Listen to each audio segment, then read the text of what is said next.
What are you still pissed about? The day before Thanksgiving, 2020, 8:20 p.m., me and my nephew had spent the last 2 hours cleaning the hell out of the one-bedroom apartment. We had wiped every counter, we had mopped every floor thrice. There wasn't a speck of dust in the kitchen. My sister and her boyfriend come home from the store, and now the two of us go unload the car and put the groceries away. As we're just about to finish, my sister's boyfriend asks if anyone wants burgers. We, of course, say no. My sister had also bought some Costco pizza so that we wouldn't need to use the kitchen we just cleaned. Suit yourself, my sister's boyfriend tells us as he starts cooking a burger for himself. In the kitchen we just cleaned with the dishes we just scrubbed. We asked him very politely, "Hey man, please do clean up after yourself." And he says, "No, you two know you're responsible for cleaning the kitchen." And he starts acting all angry and upset because we dared challenge his authority by asking him to pick up his own mess. So he leaves, he eats his burger, doesn't even put the pan he made it on in the sink, just leaves it on the stovetop. He also split a teensy bit of Worcestershire sauce on the counter and didn't wipe it up. And then my sister comes in and asks while we're cleaning up his mess why we had gotten slices of pizza when she told us not to have any until we're done cleaning. We were done cleaning. We tell her, "Oh, we're just cleaning up after your boyfriend." And she's like, "No, it's still dirty elsewhere," which is impossible. We scrubbed every single surface. I ask her to show me, and I kid you not, she points to a speck of dirt on the wall, like literally a speck of dirt on the wall. I've never recovered. I still get heated about this. The audacity of some people, huh? Yep, and it's pretty obvious he still gets heated about it. Story 2. I had the highest IQ score ever recorded in my high school as of 1971. My principal took me on as his personal project, got me scholarship applications to go to Oxford College in the UK. Could be a potential full scholarship. He'd give me personally $200 a semester to cover some expenses. Just promise you'll come back to town once a year to give a speech and encourage our students to do good in school. I agreed and was out of my mind excited. I never looked at myself as being particularly smart. I gave my family the news, dad, gin glass in hand. "No way, I'll tell you where you're going to college if I let you go to college." It all fell apart. Oxford College came into my life and then vanished like a chimera on a hot desert day. I worked, saved money, and yet managed to only get through one semester of my local community college, then ran out of money. There were no student loans way back then. I came close to another financial saving grace. Oxford could, with a lot of luck, still happen, as my grandfather, well of deficiencies, had his attorney figure out how much I would need to get to college, put it in his will, then boom, passed away from a massive heart attack.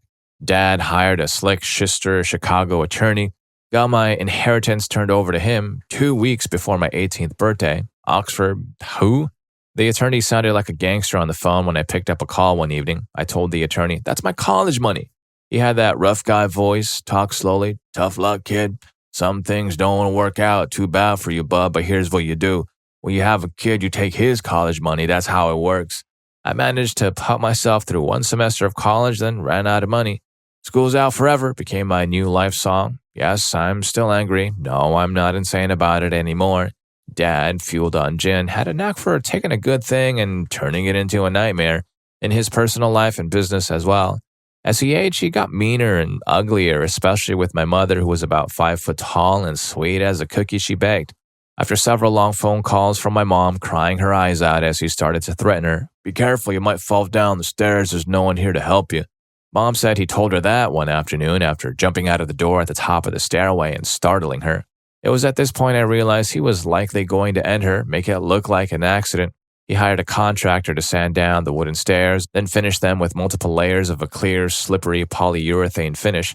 So I drove out to their house and told him in very explicit detail, screamed at him until he cried, and then told him, "If my mother ever gets hurt, you'll end up on the bottom of the lake as turtle food." Mom told me later, "Whatever you said to him, thank you. He seems to be trying to go out of the way to be nice." I had a laugh at that, even as school really was out for good for me. I still felt good. Story 3. I got absolutely screwed out of graduating high school on time. In the district I went to, we had a senior project that we worked on from the summer before senior year until just before graduation. There were pieces of the project due throughout the year. I did every freaking part of that project, including the community service, and had it signed off by my advisor. This was all done through our CWP/CWI class, Current World Problems/Issues. I went to 2 high schools at the same time, S1 and S2. Half my classes were at one and the other half were at the other. My CWP/CWY class was at my second school that I went to later in the day. It turns out that the school I was actually graduating from, S1, thought I hadn't done any of my senior projects and failed me. I wasn't even allowed to present my senior project, which was completed and ready to go. If you don't present the senior project, you fail and will not graduate. I showed S1 all of the proof that it was complete. I even showed them my presentation. It didn't matter. This was the week before graduation. They called my parents and I was in a whole world of crap for it. I had everything taken away from me. After much pleading and begging, I was allowed to walk at graduation, but as a quote-unquote summer graduate, which meant I had to sit away from everyone else with all of the other screw-ups. Everyone walked like normal, but after the last student was called, they then called up the summer graduates. How freaking humiliating. I had to take a class over the summer before college to get that one credit I was missing. I technically have an adult diploma from the state, not a diploma from my high school. Story 4. Oh, I can relate. I think I was around 10 years old and my brother, dad, and I were watching TV and messing around in the living room. Apparently, my mom had told my dad to watch us because she was going to the basement to assemble Easter baskets. 20 or so minutes go by and I start to worry about my mom. No idea why I'd worry, but for some reason I had a bad feeling she wasn't okay. So I wandered down to the basement to check on her. My dad apparently didn't take his watching me job very seriously and had no idea I'd left. So I go down to the basement and say, "Mom, are you okay?" Only to find her assembling Easter baskets. She freaked the F out and actually mocked me, "Are you okay?" Implying that I was playing dumb and just trying to spoil the Easter surprise. Looking back, I know she was just really mad at my dad for not doing the one thing she asked, but damn, not being believed for actually caring about your mom and being mocked by her on top of it cut really deep. It's a moment I still can't forget, and for the life of me, I cannot fathom making my own daughter feel that way. It does not compute in my brain that as a person could potentially want to hurt a kid like that, especially their own kid. Story 5. My mom took our rent money on vacation to play in Carnival and we were evicted for months of non-payment. Her plane had just landed when I called her panicking. She cried and said she didn't think they would really evict us. She never came to the house. My BF and I got the truck, started trying to load stuff in it while people in the neighborhood were looting the possessions thrown in the yard. She didn't even pick up my elementary-age siblings from school. I had to get them and take them to a hotel, where she got separate rooms for her, then us. I dropped 5 of my classes to get the student refund to pay for a hotel for a couple of months after that. Fast forward to graduation day, she boasted to her friends how she always made sure I was successful, then made jokes about how it took me 5 years to finish my undergrad. It took me 5 years because of those courses I had to drop. Well, at least she got a good time at Carnival. Priorities though, right? Story 6. 15 years ago, when I was 18 years old, I went for a walk at night because I had nothing else to do. I happened upon a group of younger teens standing on a street corner and noticed the little sister of an old friend. I stopped to say hello, and roughly 30 seconds into the conversation, one of the kids goes, "Oh crap, it's Mr. Walsh," and they all take off running. I look up, confused, as the middle-aged man who owned the house came charging out and told me to leave in front of his house, or he'd have my back arrested so fast my daddy would have to bail me out. Right at that moment, a cop car pulled up and I told the cops this dude was screaming at me and they too threatened to arrest me.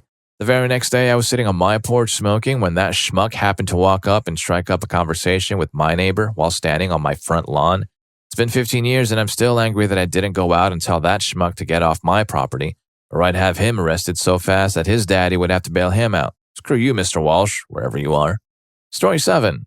5 years ago, I worked with a contractor who had to work with a city liaison. To be clear, this was a low-paying job that I was desperate for, having previously been unemployed. Apparently, this liaison used to manage my role directly, but was forced out for essentially being an authoritarian Karen involving lawsuits. I felt like she was targeting me, and I was right. She was notorious for firing people mercilessly, even once on Christmas Day, allegedly, and making a policy on the spot to lord her power over people. My awesome boss mostly shielded me from her nonsense, but after he medically retired, I was screwed. The new spineless boss was useless, and I found out that they colluded to change the results of my work and blame me for some deficiency. I had paper evidence of everything. I went to the company owner, and I kept my position. The spineless fool did not. I still had to deal with the Karen. After a few months, she got me banned from the city for nothing, really. I've met this awful woman in person. Think Umbridge with a perm, awful toad woman. Today, I have a wonderful career that supports my wife and 2 kids, but I will never forget that witch, and I will also never stop my petty revenge, which I will not even hint at. Story 8. We had a contest in elementary school when I was in the 5th grade, hosted by the local police department. We had to make a poster promoting bicycle safety. like wearing a helmet, having a maintained bike, etc. First place got to take home a brand new bike. Second place got a helmet, and third place got a sticker or something. They also showed us an example of a previous winner. It was really good. I'm suspicious their parents did it for them. It was too good for a kid to come up with on their own. It was basically a comparison of a good bicycle and a bad bicycle. The bad bicycle was all beat up, no brakes, flat tire, etc. I got to work and came up with a comic-style poster of different rules of bicycle safety. I had like 10 frames and included a character that was basically me. Kids came up with the rumor that my older sister made it for me. Anyway, I got second place. First place winner was literally just a tracer of the example poster. Wow. I didn't expect to win, but who made the decision that an original poster should lose a bicycle to someone who can trace? The hell? Story 9. I was really shy and quiet growing up, and I was never disruptive in class, but I was always quite fidgety and would bounce my legs or twirl things like pencils or a strand of my hair. I always made sure to pay attention though because I was very proud of my good grades and I didn't want to ruin it. First grade, 6-year-old me was twisting my ring around my finger while we all sat on the rug listening to the teacher, and literally with no warning, she confiscated it from me, made me put it on her desk. It still infuriates me to this day because I was always so good and this was probably my only ever offense at that point. So why couldn't I just have a warning? That's even if it could be considered an offense to begin with because, as I said, I was literally paying attention. If anything, I was fidgeting to help me pay attention, which is a habit I still have to this day, and I hate how teachers always make it seem like such a problem. Story 10. I was denied a position after 3 interviews because the owner doesn't like the idea of a 20-minute average daily commute. First interview was solid, basic questions, earn a second interview, a bit more technical stuff gone over, and finally homework. Send in the homework and get a third interview, this time with both the hiring manager and the owner himself. In this interview, the owner praises my homework, saying he wanted this interview because when he reviewed the work, he legitimately thought it was plagiarized until he did his own search. We get to talking about last concerns, possible pay, etc. And my commute comes up. It's not a long drive, but I do have to hit a freeway, but even accounting for horrid inner-city traffic, it would be no more than a 30-minute commute. He suddenly started going off about how traffic can ruin your mood and productivity for the day, just sitting in traffic and waiting, wasting time. I explained I didn't mind because I typically use that time to listen to podcasts anyway. Didn't seem to faze him, and while the interview ended on an overall positive note, the conversation still stood out as odd. Could have been other reasons, maybe the other candidate had more experience, for example. But given how that interview started and how it ended, I was still gazing at jobs about a month later when... Story 11. On November 15th, 2009, in a game between the San Jose Sharks and the Chicago Blackhawks during a scramble in front of the Chicago net, the puck slid towards the goal. As the puck reached the goal line, Chicago goalie Cristobal Huey covered the puck with his glove, which then slid entirely into the goal and then slid back out. San Jose celebrated the goal, but there was a video review. The overhead goal camera clearly showed what I described above, but it was determined not to be a goal because they did not see the puck cross the goal line. Chicago went on to win it in overtime. The game itself was relatively meaningless in the long run. Chicago would go on to sweep San Jose in the playoffs, but the reasoning behind the no goal was infuriating. They couldn't see the puck because it was covered by a glove, which was in the goal. I guess the refs must have been wearing those special goal-blind glasses that day. A truly magical performance. Story 12. In elementary school, we were doing a class art project. You had to pick a language and write the word hello in that language on a paper, and you could color it and decorate it and things like that. Everyone in the class immediately starts picking Spanish because everyone knows how to say hello in Spanish. When I go home and ask my mom how to spell hola, she spells it out for me and I tell her that it's wrong because it should start with an O for hola, duh. She tells me that's wrong and how to correctly spell it. The next day I take my project to school and the teacher is calling each student to hand in their project. These were all being hung up on the wall, by the way, and I am terrified. The whole class picked Spanish and they all spelled hola with the no H. My teacher isn't saying a thing to any of these kids, just taking the project, smiling, and hanging it up on the wall. I hand the teacher my paper, and he smiles and hangs it up. Immediately, the kids are laughing at what I wrote. Whole-a? Why did she write whole-a? I was so embarrassed and thought my mom really didn't know how to spell. The teacher obviously heard the class and did nothing to correct the kids. Didn't tell them that I had spelled it right, and they were the ones that spelled it wrong. I was so embarrassed. Story 13. The fact that my mom tried to get rid of me and drove 2 states away without my father knowing and was going to leave me there with my grandparents when I was a baby, But my dad came to get me both and her. My dad lost a custody battle and I ended up living a super cruel and manipulated childhood. Was constantly screamed at. The fact that she reminded me years later that she never truly wanted me and that I was a mistake, and that if I wanted to end myself, she wouldn't care. Fast forward years later and I have my first baby at 22. She told me she didn't want to see her granddaughter and that she didn't care if we both passed away when I gave birth.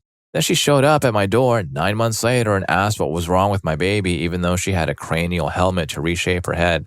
My mom looks at me and goes, "Well, what's wrong with her? I can't make this crap up. I feel like my life is a constant joke and I'm on stage doing a comedy skit." Lately, the best thing has been that my so-called best friend was giving information about where I live and pictures of my kids to my mom.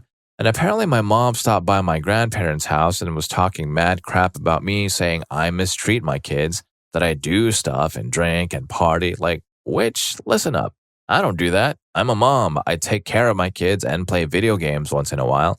I have over 700 plus hours in Animal Crossing over the course of 3.5 years. Story 14. In the 7th grade, there was this girl. Let's call her Jane. I met her after Christmas break. She was new to the group and I met her with one of my friends. There were 7 of us total with her added and she started to like me and I could tell. I didn't really mind until she started to grow obsessive. She stole my perfumes, lip glosses, she stole my pencil and did something with it. She knew my size, she even made a shrine of me and cut my hair. She also wrote fan fiction about us.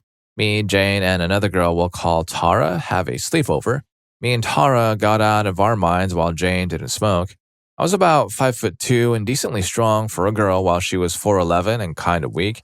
But I was stoned, so it made a difference. She proceeded to tie my arms and legs together and do things I don't want to say. I had some recollection of it when I woke up and left as soon as I could. I told the friend group and reasonably everyone got mad, but Jane and Tara were mad at me for sharing personal stuff. And in the end, they turned everyone against me. I moved schools the following summer, but it still angers me off to this day. I'm 16 now. Story 15. My best friend passed away because some schmuck led her on by promising to donate a kidney for over a year as my friend got worse.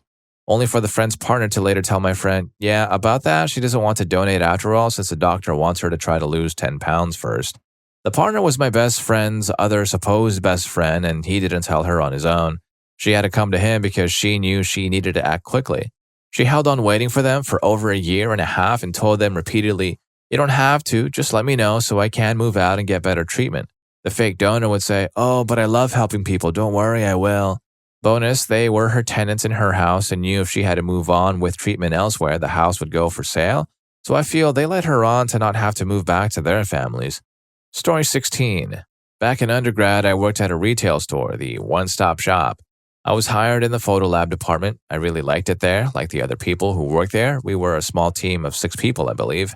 I was also really good at my job and sold 13 iPads in those 90 days. Too bad we didn't get paid commissions just a couple of days before I reached my 90 days there. I was forcibly moved to cashiering permanently. By doing that before I was there for 90 days, I had no recourse. My position in that department went to an entitled relative of a manager who proved to be a very bad choice to replace me. He was repeatedly caught lying about what she found during work hours, not doing crap, but he remained there. I, however, despised every minute of my job as a cashier. Good thing my job was a union one because after several months, I gave the union rep an ultimatum to put me in a different department. I chose hardwares, which included beauty and personal care, housewares, automotive, and pet supplies, and also toys, which I didn't care a whole lot about. But while we were still required to help out with cashiering when the store was busy, very often due to location, most of the time it was only for a bit, and this responsibility was shared with all people who worked these departments, so not too bad. I lasted another 2 years before the manager started ignoring my schedule requests, at which point I quit to work my other job, which I still work at to this day, part-time. And if you're enjoying the video so far, please don't forget to hit that subscribe and like button for more videos just like this. Story 17. Each year, my middle school had a spelling bee. The way they determined the competitors was having each language arts class take 1 day to hold an in-class spelling bee. The winner of that would compete against the other winners in their grades, and the 3 winners of those would enter the school spelling bee. In my class, we sat in a big circle. I was the 5th person to go. The first 4 students misspelled their words. I correctly spelled mine, turbulence, and it continued around the circle. Every single student in my class, they proceeded to misspell their word, all 20-something of them. I distinctly remember one boy getting so excited because when he heard his word, he knew it, but he then proceeded to spell it Grammmer. But as the last student got their word wrong, I was like, OMG, I won, and everyone was clapping for me. I know. But the teacher was flustered and was like, we should start over. I was so upset, but we did. People did do better this time, so I guess she had a point. But I eventually misspelled the word I was given and was eliminated. I did not go on to compete against anyone else in the other classes, and I am still bitter to this day. Story 18. When I was about 5, 6, my family was having dinner. It was my favorite, stuffed crust pizza. My parents would eat on the couch, watching TV, and I'd eat at the kitchen counter on a high stool. I hadn't had a chance yet to eat, but I needed to use the bathroom. While I was in there, my mom said, "While you're in there, go ahead and take a bath." This was maybe 5 minutes after we had sat down for dinner. Me, being the obedient child I was, I took a quick bath so I could get back to dinner. As soon as I got out and into my PJs, my parents started the bedtime routine. About an hour goes by and I couldn't figure out why I couldn't sleep. Then I realized that I was really hungry. I get out of bed and my food is still there on the counter untouched. I didn't even care about reheating it. I was just going to eat it at room temperature. My mom saw me and asked me why I was up. I told her I hadn't had dinner and I was hungry. She looked at the counter and saw the uneaten food. Then she said, "Too bad, you should have said something earlier. Now go back to bed." I should have thrown a temper tantrum, but my dad always went to bed right after I did because he had to get up earlier than me for work. But I should have made a big stink so I could eat. Instead, I went to bed, but I'm still mad that I was sent to bed with no supper. And I didn't do anything wrong. I even brought this up to my mom years later when she asked if I'd ever been unfairly punished, and she started yelling at me. "Why do you always have to bring up the bad childhood memories? Can't you ever talk about the good ones?" Story 19. 2 things. My high school had a program that would send the students who were in the foreign language classes to do a tour of Europe. My family comes from Germany, and as I was learning German in school, my grandma who lived with us, not the side of my family that's German, had money, like money. I asked her if she'd pay for the trip, and I never asked anything from anyone ever, but I really wanted to go. It was a huge learning experience. She flat out told me no, didn't give me a reason other than Europe is a horrible place and that I'll hate my time there. Which, let me experience it even if I do hate it. A year later, she paid more money for my sister's college and she didn't even last a semester. My other grandma will not give me my late father's ashes. He passed away the day after my 13th birthday, and every year after that, she made more and more excuses as to why she won't give me his urn. It was supposed to be after a year, then 5 years, now it's been 17 years, and she will not hand them over. My dad's twin brother passed away a few years ago after him, and she wants to put them both in one of those mausoleums in the cemetery, which is against my wishes. For my dad, anyway, I've done all but verbally disown her and my 2 other uncles for having that same mindset about my dad's ashes and his belongings.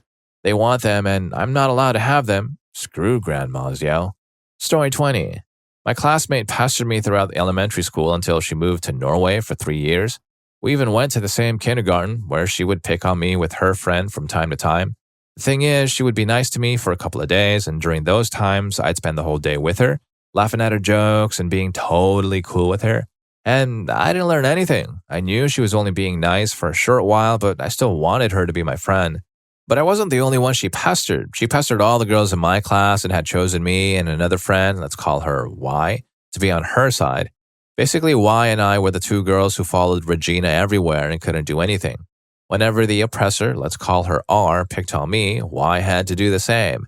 Because I had to be with R, I didn't make friends with any other classmates until later. So if she pestered me, I wouldn't have anyone to talk to. Later, one classmate started talking to me, and now we're best friends. When R moved, I finally snapped out of it. After R left, Y told me that she didn't have other friends because R wouldn't let her. R told Y that if she hung out with others, she wouldn't be a real friend. Something along those lines. The first year she was gone was still a mess. We would still be hostile towards each other. Towards the end of that year, things got better. We got along and hung out together. Same with the next year. We still fight with each other frequently, but that's just our class dynamic and nothing to do with R. I think R will be back next year, and I'm super nervous about it. I've been preparing myself by telling myself that I won't let her get to me, and if she picks on me again, I'll fight back. I've talked to Y about it, and she said that Norway's education system is so different, so she'll be in another grade. But R didn't have very good grades, so I'm not sure if she'll really be put in a higher class. I'm mostly worried about my best friend. Maybe R will target her and do the same thing she did to me and Y. So, to answer your question, I'm not really sure what I'm upset about.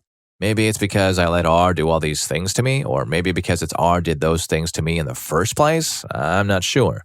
Story 21. When I was in kindergarten, my dad gave me this cool Mickey Mouse watch.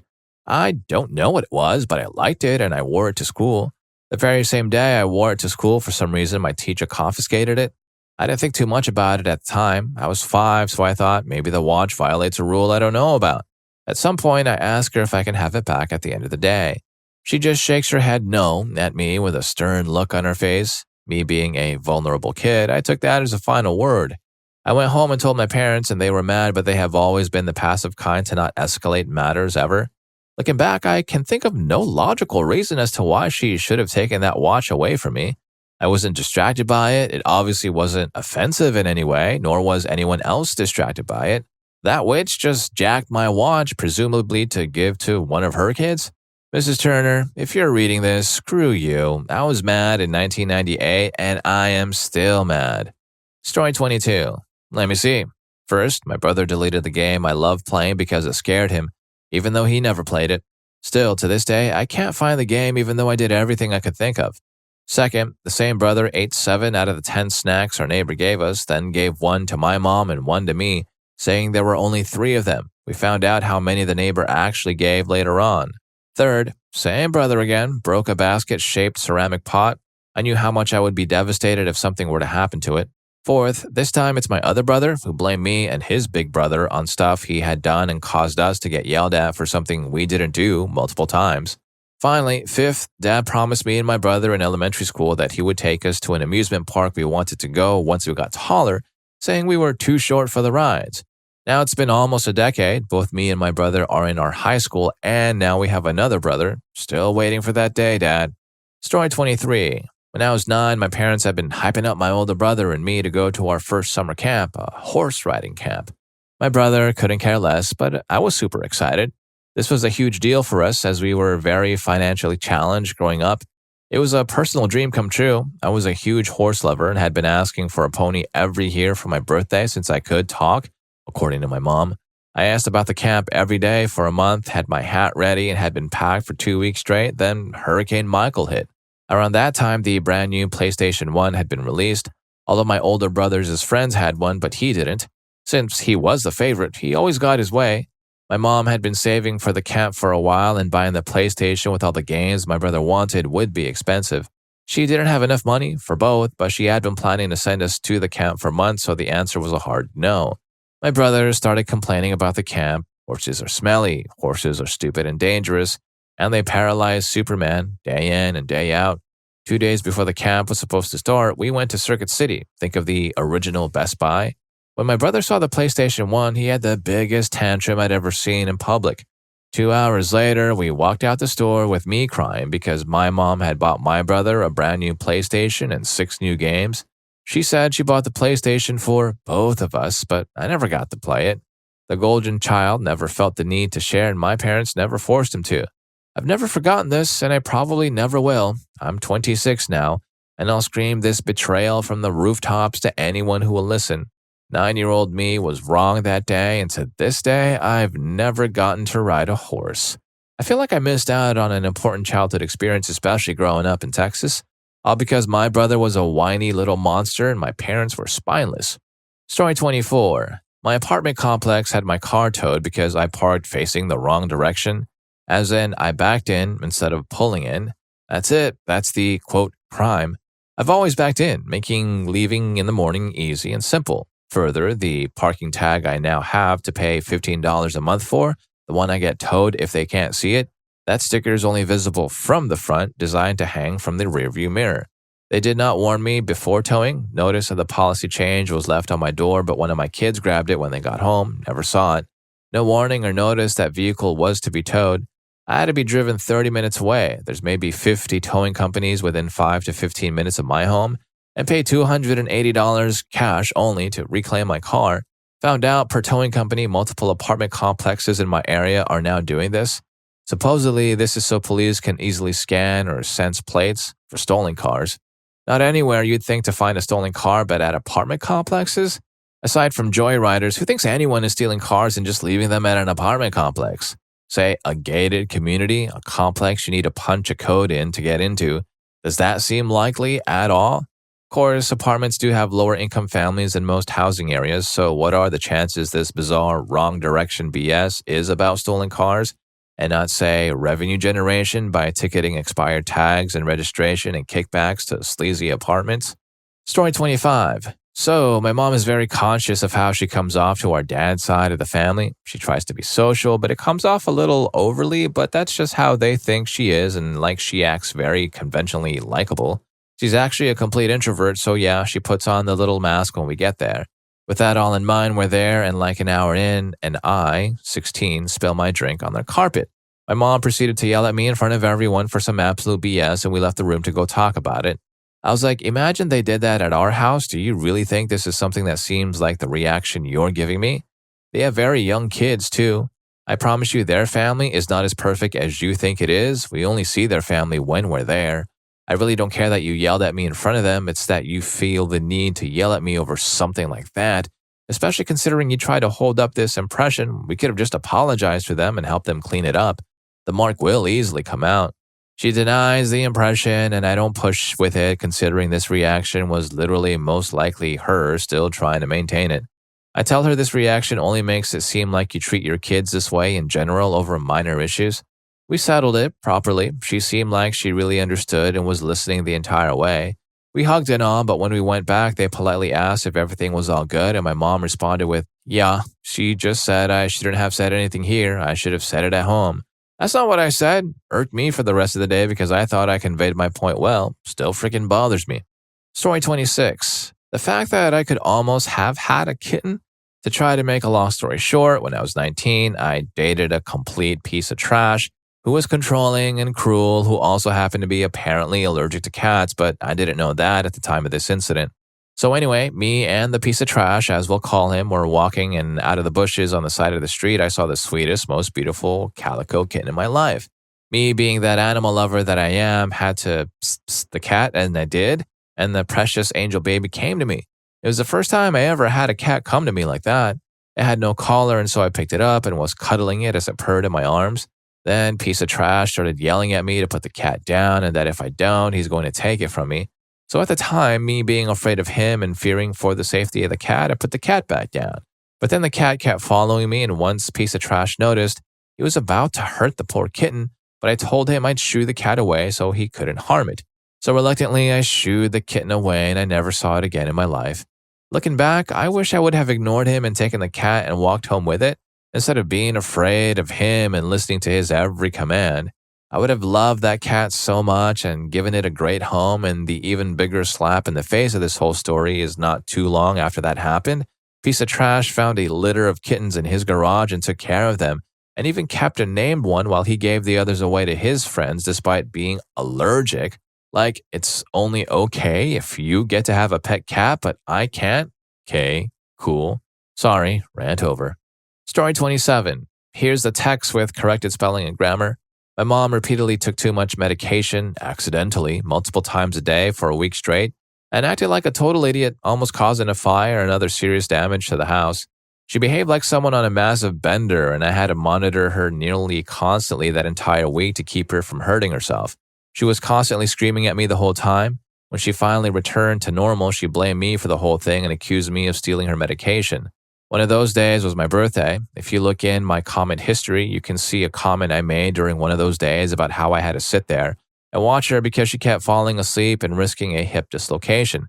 It's happened 12 times in that same position.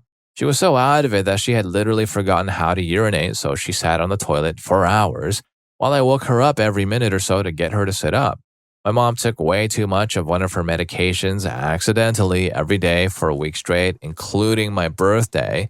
The side effects were very similar to someone who was intoxicated, especially the nodding off. I had to chase her around that entire week because she was doing stupid things like trying to make cereal with her medication, spraying an entire can of shaving cream all over the bathroom walls to cool down the house, turning the oven to 450 degrees and trying to put a plastic binder on an oven tray, lighting cigarettes and then dropping them on the floor, burning the floor, a total of 24 cigarette burns, trying to dump a bottle of bleach into her bed to get rid of the tiny lobsters, nodding off in random places like the toilet with her head inches from the ground. I had to chase her around all week, preventing her from doing all this dumb crap, all while she insulted and belittled me, calling me every name in the book and telling me I was her biggest regret in life. Then, when she finally became lucid again, she hadn't said 15 words to me before accusing me of stealing her medication because the numbers look lower than they should be. She completely failed to realize that the bottle is kept behind a locked cupboard and inside a safe, and only she has the key. All week, she'd been doing random things with her medication, like hiding a handful in an apple pie, but no, according to her, the medication was low because I was stealing it. I didn't even get a thank you for taking care of her and preventing her from burning the house down or causing serious damage to it. Instead, she doubled down and blamed all that nonsense on stress and said I was the cause of that stress. Story 28. I got forced to leave an apartment that I lived in after I lost my job. I'd been extremely transparent with the landlord that I would be good for the current month, but if things didn't pan out with the job opportunity,